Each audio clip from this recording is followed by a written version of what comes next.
9월 첫 번째 주일을 맞아서 하나님 앞에 예배를 드릴 수 있게 된 것을 감사하게 생각합니다. 오늘은 통설을 또 잠시 내려놓고 우리가 전도 어떻게 할 것인가 하는 그런 또 말씀을 하나님께서 주셔서 다시 한번 또 전도의 그 열정을 회복하고 또 다시 이렇게 일으키는 그런 말씀을 하나님이 또 주신다 생각해서 9월 또 첫 번째 주일도 되고 해서 오늘은 전도 어떻게 할 것인가. 하나님은 또 성경에 하나님의 사람들은 전도를 어떤 식으로 했는지에 대한 말씀들을 몇 군데 찾아보면서 오늘 이 시대를 사는 우리들도 이렇게 전도를 했으면 하는 그런 마음을 가지고 하나님께서 이 말씀을 주셨다 생각하고 은혜 받고 전도자의 그런 삶을 살았으면 합니다. 먼저 본문으로 읽었던 사도행전 9장 19절에서 22절의 말씀을 보면은 사울이라고 하는 사람이 먼저 나옵니다. 이 사울이라는 사람은 우리가 잘 아는 대로 예수를 가장 핍박하고 또 예수 믿는 사람을 그렇게 괴롭히고 힘들게 했던 그 사람이에요. 그런데 그 사람이 갑자기 각 회당에서 예수가 하나님의 아들이다 그렇게 전파를 하는 거예요. 그러니까 사람들이 놀래요. 21절에 보니까 듣는 사람이 다 놀라 말하되, 이 사울이 각 회당에서 예수가 하나님의 아들이라고 그렇게 전하니까 그 얘기를 들었던 많은 사람들이 놀라는 거예요. 왜 놀랐는지 그 다음에 말씀에 하고 있어요. 이 사람이 예루살렘에서 이 이름을 부르는 사람을 멸하려던 자가 아니냐. 여기 온 것도 그들을 결박하여 대제사장들에게 끌어가고자 함이 아니냐. 정말 놀라운 일이 아닐 수가 없죠. 도저히 이 사람은 예수가 하나님의 아들이라고 그렇게 전도할 사람이 아니라는 얘기죠. 그런데 이 사람이 예수가 하나님의 아들이라고 각 회당에서 예수가 하나님의 아들이라고 여기 20절에 그랬잖아요. 즉시로 각 회당에서 예수가 하나님의 아들이심을 전파하니 한 군데만 가가지고 말한 것이 아니라 여기저기 회당을 다니면서 예수가 하나님의 아들이라고 전했다는 거예요. 예수가 하나님의 아들이다. 전도가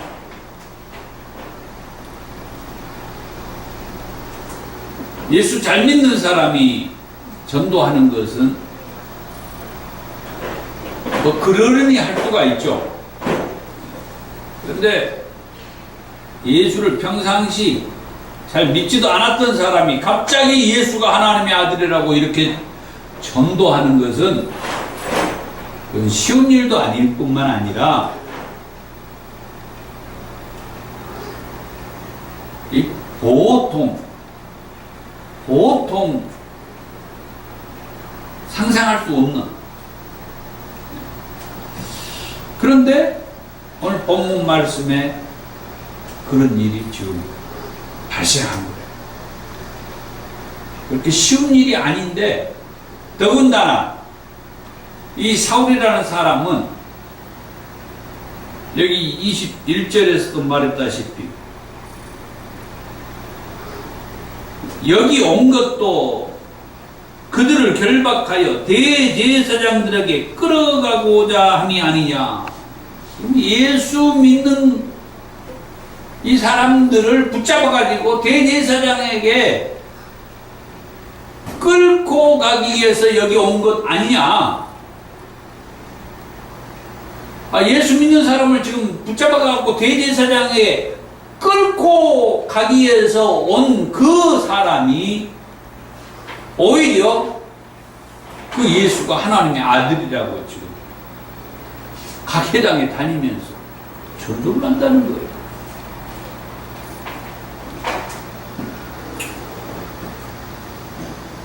그것뿐만 아니라 22절에는 사울은 힘을 더 얻어 예수를 그리스도라 증언을 했다.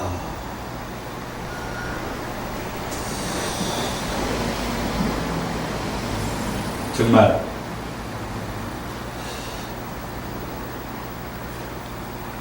전도가 참 어렵다. 전도가 참 어렵다. 그런 얘기들을 많이 하고 또 그렇게 생각을 하는데, 어떻게 하면 우리가 전도를 잘할 수 있을까? 그런 생각들을 가지고 이렇게 사역을 하는데, 하나님께서 오늘 저와 여러분들에게 비록 힘들지만은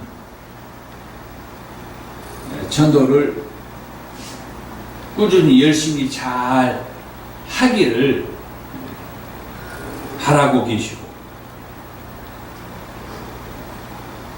그러면서 이 성경에 하나님의 사람들이 어떻게 전도를 했는지를 통해서 저와 여러분들도 그렇게 한번 전도를 해봤으면 하는 그런 생각과 그런 자세를 갖도록 하는 것 아닌가. 그러면 지금 우리가 말씀했던 이 사도행전 9장 이 19절에서 22절에 나오는 이 사울이 어떻게 전도를 했는가 얘기할 때에 열심히 외쳤잖아요. 외침 전도. 예수가 하나님의 아들이고 예수가 그리스도라고 외쳤다. 외쳤어. 외침 전도를 하기를 우리에게 도전을 준, 예수가 하나님의 아들이고 예수가 그리스도다. 외침 전도를 그동안에 많이 봐왔죠. 그렇게 외침 전도를 하는 사람들을 많이 봐왔는데, 거기에 같이 뜻을 동조하는 사람들이 있는가 하면은 요즘에도 저런 식으로 전도를 하느냐 하고 반감을 가지고 반기를 표시하는 사람들도 많이 있어요. 시끄럽다라고 얘기하기도 하고 다른 데 가서 하라고 그렇게 못하게 하기도 하고. 근데 사울은, 사도행전 9장의 그 사울은 예수 믿는 사람을 끌어가고 괴롭히고 힘들게 하는 그런 일을 했던, 오히려 예수 반대자가 오히려 예수가 하나님의 아들이고 예수가 그리스도라고 복음을 전하는 이런 말씀을 볼 때에 옆에서 누가 이 애침전도에 대해서 거부감을 가지고 뭐라고 한다고 할지라도 이 사울을 생각하면서 우리가 힘을 얻고 우리도 예수가 하나님의 아들이고 예수가 그리스도라고 복음을 전하는 그런 저와 여러분들이 되었으면 합니다. 그 다음에 이 사울은 이후에 말 그대로 이제 완전히 전도자의 삶을 살아요. 전도자의 삶을 사는데 사도행전 26장에 가서 보면은 아그리빠 왕에게 가서 그 왕에게도 이 복음을 전해. 아주 당당하게 왕에게까지 가가지고 복음을 전하는데, 왕에게 가가지고 복음을 전할 때는 이 사도행전 9장에 자기가 부활하신 예수를 만나가지고 이렇게 놀라운 그 경험을 하고 그 예수님께서 자기에게 사명을 말씀하신 그 말씀을 이제 듣기도 하고, 그런데 오늘 우리가 읽었던 그 말씀 서두에처럼 사울이 다메섹에 있는 제자들과 함께 며칠 있을 때 즉시로 각 해당에서 이렇게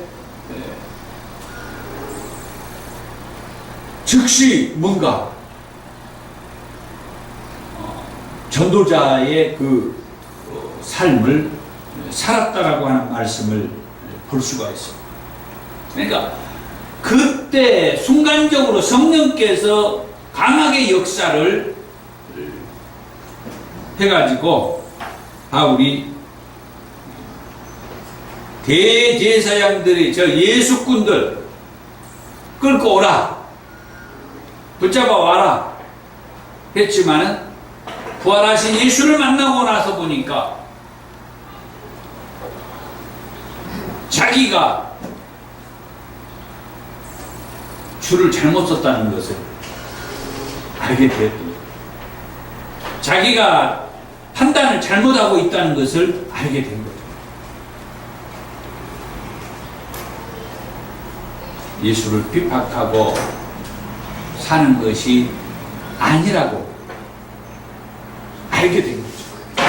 그걸 성령께서 부활하신 예수님이 사울에게 빛으로, 정오의 빛으로 딱 나타났을 때 그 빛이 사울에게 비치면서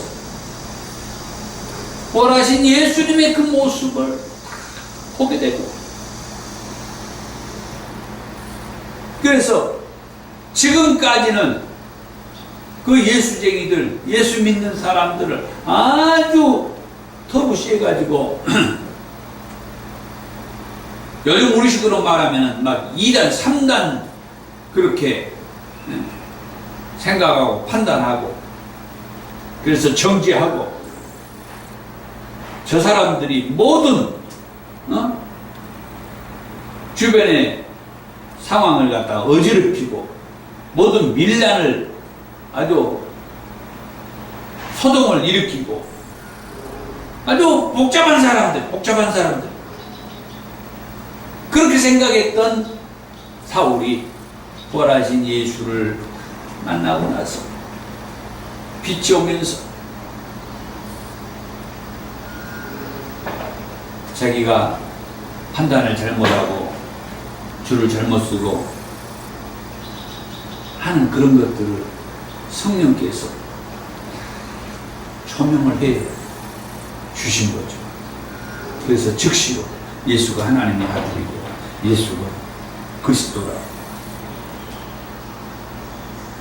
이와 같은 얘기들을 아그리빠 왕에게 요즘 우리식으로 말하면 간증을 하는 게 간증. 자기가 어떻게 예수꾼이 되었는지, 어떻게 이 전도자가 되었는지, 어떻게 예수를 하나님의 아들이라고, 예수가 그리스도라고 이렇게 말하는 그런 복음 전도자가 되었는지 아그리빠 왕에게 가가지고 얘기를 쫙 해줍니다.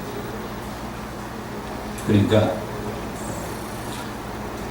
아그리빠 왕이 나중에 그 사도행전 26장 8절 아그리빠가 바울에게 이르되 네가 적은 말로 나를 구원하여 그리스도인이 되게 하려 하는도다.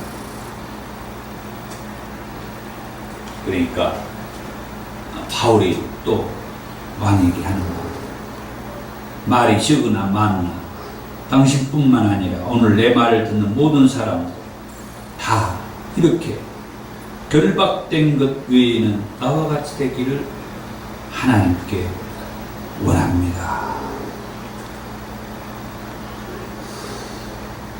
현실적으로는 우리가 좀 어떤 어려움을 겪고 산다고 할지라도 지금은 사도행전 26장의 이 사도 바울의 모습은 죄인의 모습으로 결박되어 있는 상태에서 아그리빠 왕에게 가서 예수 복음을 전하는, 자기가 어떻게 이 복음 전도자가 되었는지 신앙 간증을 쫙 했다는. 현실적으로는 죄인의 신분으로 묶여 있어요. 그러나 입은 살아있기 때문에 손은 묶여 있지만 입을 벌려서 예수 복음을 전했다. 하여튼 입을 벌려서 말할 수만 있으면은 이 애침 전도를 해야 된다는 거예요.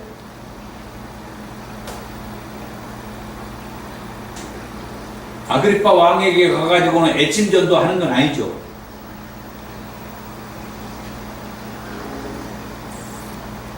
하지만은 결박되어 있는 상태라 할지라도 입이 말할 수만 있으면 예수 복음을 전하는, 간증 사례를 통하여서 복음을 전하는 이런 전도도 우리가 하자고 하는 거예요. 내가 어떻게 해서 예수를 믿게 되었는지, 지금까지 나라는 사람은 어떤 사람이었는데 내가 어떻게 예수를 체험을 하고 그 예수를 만나고 나서 내가 이렇게 변화되고 했다라고 하는 그런 간증 사례를 통하여서 예수가 하나님의 아들이고 예수가 그리스도라는 그런 전도를 하자고. 그 다음 세 번째로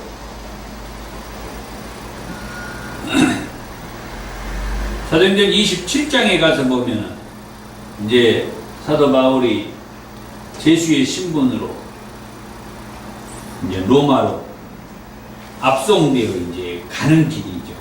배를 타고 가는 길에 도저히 이 날씨 상황이 배를 타고 갈 수가 없어. 그런데도 가게 돼요. 급기야 배가 파선이 되게 되고 이제 배에서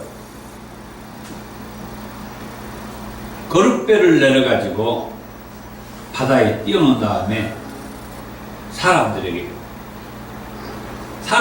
해봐야 그 배 안에는 죄수들이니까 그 죄수들을 끌고 가는 몇몇 사람들이 있지만은 대부분의 사람들은 죄수들이에요.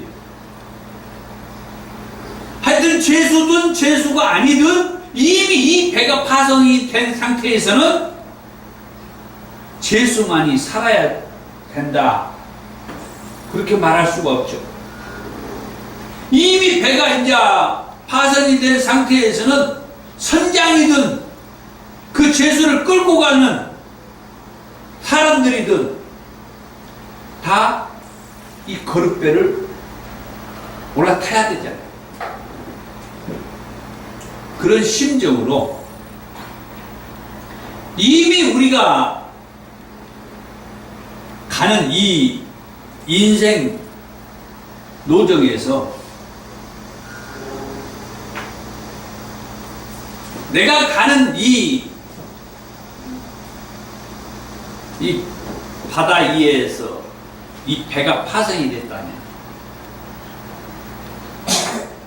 여기에서 잘 살고 못 사는 사람이 구별이 없고 많이 배우고 적게 배우는 그런 차이를 둘 수도 없고 있냐 없냐 가졌냐 안 가졌냐 뭐 얼굴이 이쁘냐 안 이쁘냐 옷이 맞냐 안 맞냐 내가 어리냐 성인이냐 뭐 이런 어떤 구별을 할 수가 없어. 내가 죄인이냐 죄인을 끌고 가는 간수냐 선장이냐 나는 선원이냐 그 전혀 배가 파손이 되고 나면은 그 개념이 이제 없어진 거예요. 한마디로 모든 사람이 다 동등해 똑같아. 이 배가 부서져 가지고 더 이상 이 배가 항해를 할 수가 없는데 어떻게 해? 그 배에서 구명보트를 뭡니까? 타고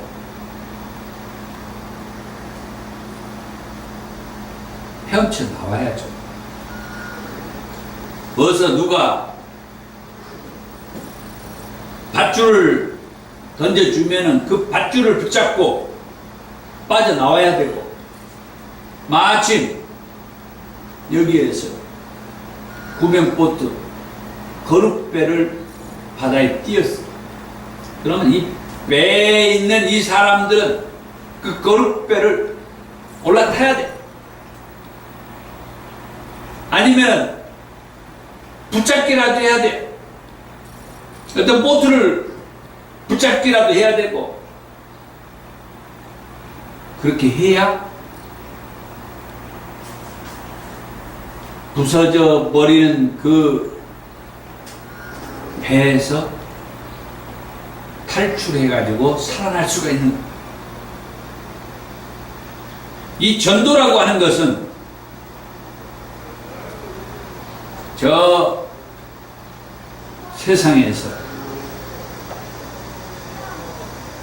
배를 타고 세상의 그 바다를 항해하는 가운데에서 그 배가 파손됐을 때 그 영혼들을 이 거룩배라고 하는 보트라든지 어떤 생명줄과 같은 것들을 부여잡고 거기에서 건짐을 받은 것, 살아서 나오는 것, 이것을 우리는 전도라고 얘기합니다. 전도하는 것. 거기에서 죽을 수밖에 없는 그 영혼들을 이 전도라고 하는 것을 통하여서 살게 하는 것.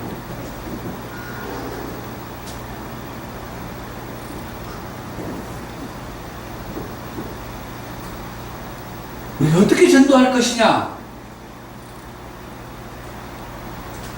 저 배를 타고 가는 저 인생들, 저 세상에 배를 타고 가는 저 인생들이 가다가 어떤 문제가 생겨서 그 배가 파손이 돼가지고 다 죽게 된 상황에 놓여 있는 것을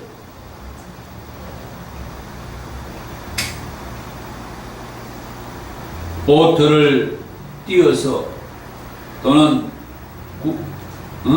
그 뭡니까? 어떤 밧줄을 던져줘가지고 그 밧줄을 붙잡게 하고 보트에 올라타게 해서 그 이어받는 그 바다 한가운데에서 건져내오는 것. 이게 전부다. 이게 전부다. 그래서 우리는 그들에게 보트를 던져주고 밧줄을 던져줘가지고 여기 올라타라고 이거 붙잡으라고 해가지고 그 집으로 온 거야. 우리는 그 일 아니야. 보트를 던져주고 밧줄을 던져서 이거 잡으라고 이거 잡으라고 이거 올라타라고 그래가지고 우리들이 힘을 모아가지고 끄집어내는 거예요. 보트는 거기에서 선장이 이제 육지로 이제 사람을 싣고 오는 것이고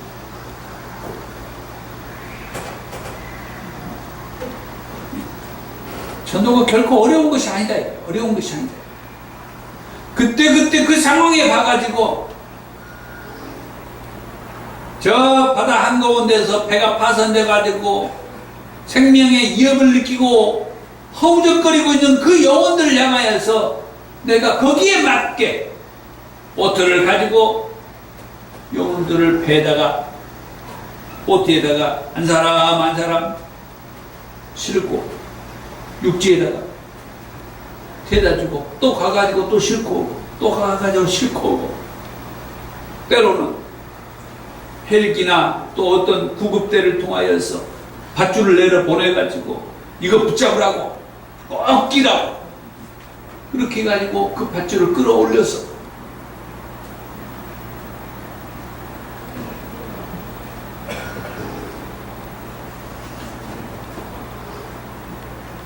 또 이런 전도가 있어요. 창세기에 가가지고 창세기 19장의 말씀을 보면은 소돔과 고모라 성의 그 사건이 나오는데 하나님께서 이 소돔과 고모라 성을 심판할 그런 뜻을 아브라함에게 얘기를 해요. 그래가지고 그 성에서 10명만 있으면은 하나님 심판하지 않겠다. 그래도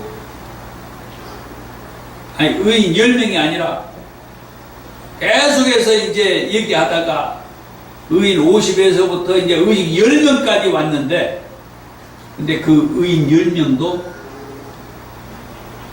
그 소돔과 고모라 성에서 나오지 않았다는 게 없었다. 그래서 결국 이 소돔과 고모라 성을 하나님 심판하게 돼요. 그런데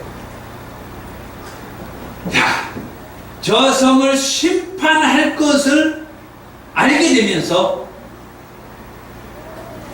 의인 10명이 있으면 심판하지 않겠다고 했는데 의인 10사람이 없어서 이제 심판하게 된다는 거예요. 하나님은 그렇다고 그 도성의 모든 영혼들을 다 심판하기를 원하는 것이냐? 그건 아니다는 거예요. 그래서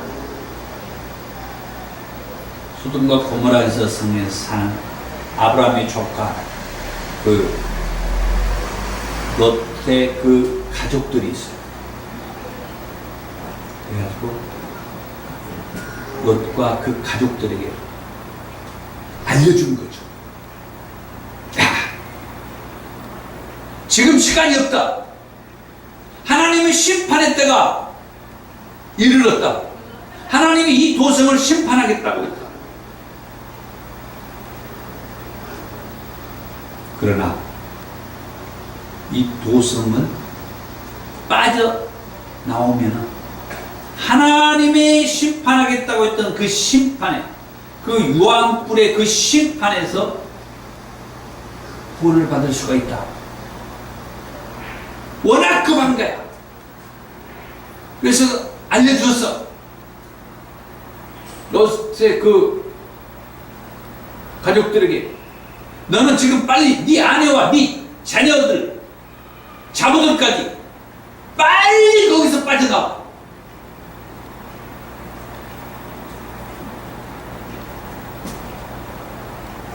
하나님의 심판이 약속되어 있어. 하나님이 심판하겠다고 했어. 우리는 이 사실을 알잖아요. 하나님의 심판에 대해서 말씀했잖아요. 하나님의 심판의 때가 다가오고 있는 걸 이제 우리는 여러 징조를 통하여서 느끼고 있잖아요. 이 영혼들에게 하나님의 심판의 때가 다가왔다. 뭐 그때 뭐 예수를 믿어야 되니 어쩌니, 예수가 하나님의 아들이다.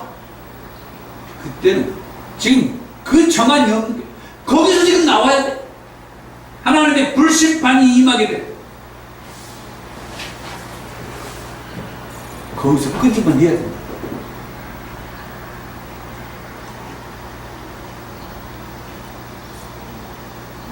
그런 전도가 있어요. 때가 너무 없어. 시간이 너무 없어. 하나님의 심판의 때가 다가왔다는 거예요. 빨리 예수 믿어야 된다는 거예요. 빨리 거기서 나와야 된다는 거예요. 빨리 거기서 끄집어내야 된다는 거예요. 주님 앞으로, 예수님 앞으로 나오면 산다는 거예요.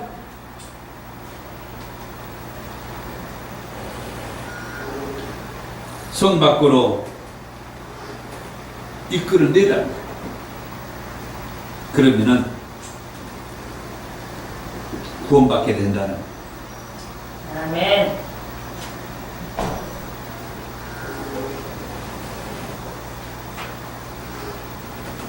사도행전 10장의 말씀을 보면은 가이사라의 고넬료라고 하는 사람 이야기가 있어요. 이달랴 부대의 백부장이라는 이방인인데 하나님께서 이 이방인의 기도하고 있는 가운데에 환상 가운데에서 베드로 사도를 불러다가 말씀을 듣게 해요. 그래서 사람을 보내가지고 베드로 사도가 있는 요바로 보내서 베드로 사도를 모셔와라. 그때에 베드로 사도는 또 자기가 있는 그곳에서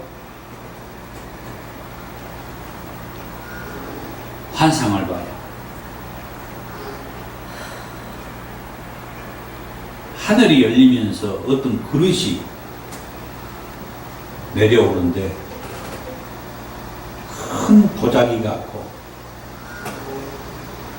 뭐에 묶여서 탁 내려오는데 그 안에 땅에 있는 각종 네 발 가진 짐승과 기는 것과 공중에 나는 것들이 보여요. 그러면서 음성이 들리기를 베드로야 일어나서 잡아먹어라. 그런 음성이 들려왔어요. 베드로 사도가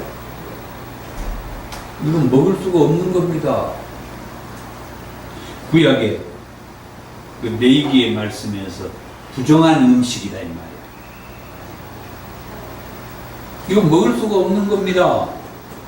그래서 또 음성이 들려. 내가 깨끗하게 한 것이니까 먹어라.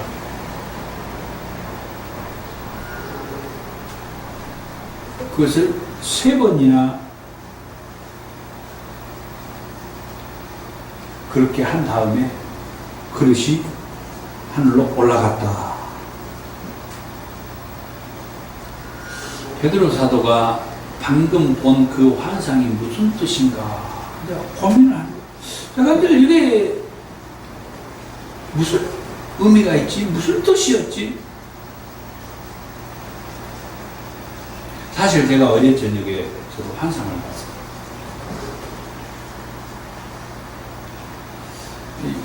환상 얘기가 하니까 이제 그 생각이 나는데, 환상을 봤는데,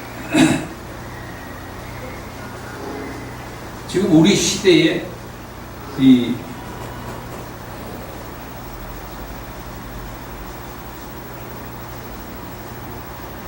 쉽게 타락할 수 있는 환상을 하나님 보여주십니다.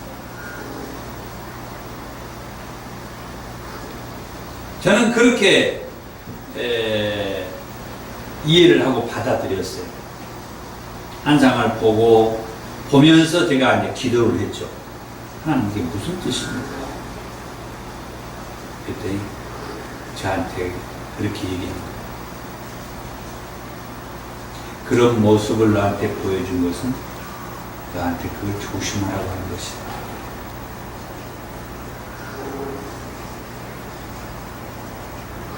그 내용이 간단하게 말하자면 뭐였냐면은 나름대로 유명한 목사님들이 넘어진 모습을 나한테 보여줬어요.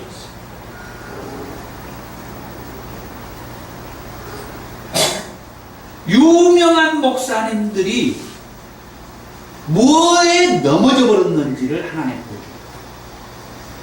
그래서 제가 하나님 이런 것을 저한테 보여주신 이유가 뭐죠? 너 그거 조심해.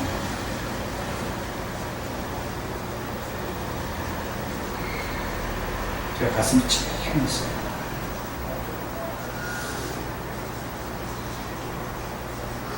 진짜 조심해. 얼마나 감사하게 생각했는데 조심하고 되죠. 그 유명하신 분들이 그거에 딱 넘어졌다. 그거에 넘어졌다. 자, 오늘 이 고넬료도 환상을 보았고 베드로 사도도 환상을 보았어요. 고넬료에게 환상을 통하여서 베드로 사도를 불러와라. 그리고 난 다음에 베드로 사도에게 하나님의 환상을 통하여서 깨끗하지 못한 음식을 먹어라. 이거 먹을 수가 없어요. 하나님, 이거 부정한 음식이다. 이거 먹을 수가 없습니다. 그럼 하나님, 내가 깨끗하다고 했으니까 먹어. 또 세 번째, 내가 깨끗하다고 했잖아. 먹으란 말이야. 베드로 사도가 안 먹었어. 그게 이제 그런데 보따리가 하나 올라간 거야. 그리고 나서 베드로 사도가 대가님 이게 무슨 뜻일까? 하나님 부정한 음식 먹지 말라고 해서 내가 안 먹겠다고 했는데 3번이나 나한테 먹어라 내가 깨끗하고 너 했지 않느냐. 그리고 내가 안 먹으니까 올라갔다는 거예요. 그리고 나서 밖에서 똑똑똑 고넬료가 보낸 사람들이 온 거야. 베드로 사도였지. 누구냐? 고넬료가 보내서 왔다라고 말합니다. 그러면서 고넬료가 환상 본 얘기했잖아.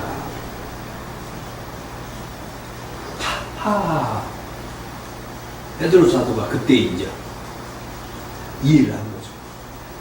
하나님이 이렇게 역사를 하였구나.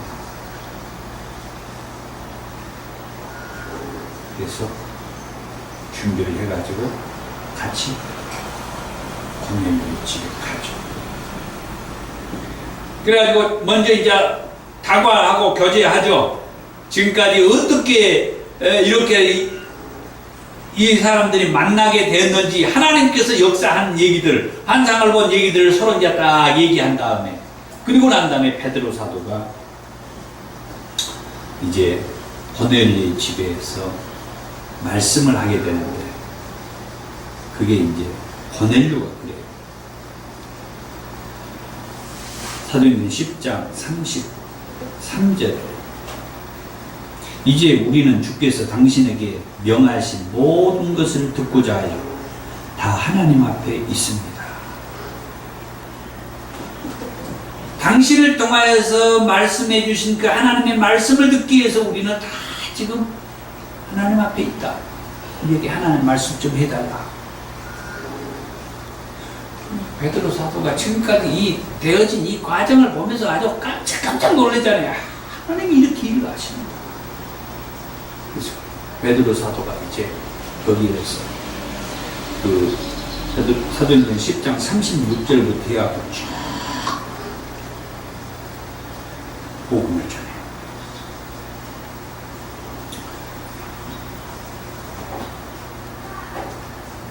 그래서 나중에 사도행전 10장 43절, 그에 대해 모든 선지자도 등언하되 그를 믿는 사람들이 다 그의 이름을 힘입어 제사함을 받는다 말하니까, 베드로가 이 말을 할 때 성령이 이 말씀을 듣는 모든 사람에게 내려오셔가지고 그 고넬료의 집안의 그 식구들 사람들이 성령 충만함을 받아봤다. 그리고 방언을 하고 하나님의 이름을 높이는 그런 놀라운 일들이 그때 벌어졌다. 우리가 어떻게 전도해야 되는가?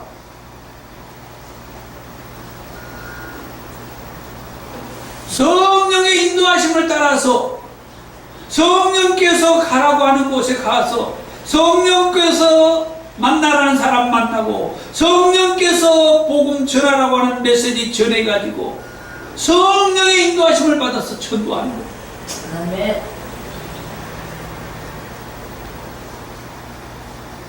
이게 성경적 전도가 우리를 힘들게 하기 위해서, 부담을 주기 위해서 전도하라고 하는 것이 아니고,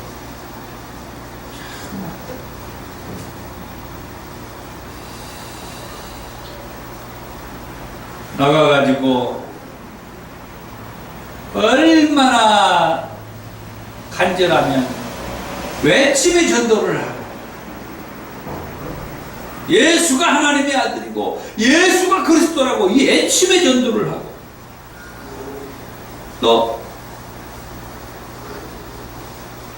간증 사례를 얘기하면서 내가 어떻게 돼서 예수를 믿게 됐는지,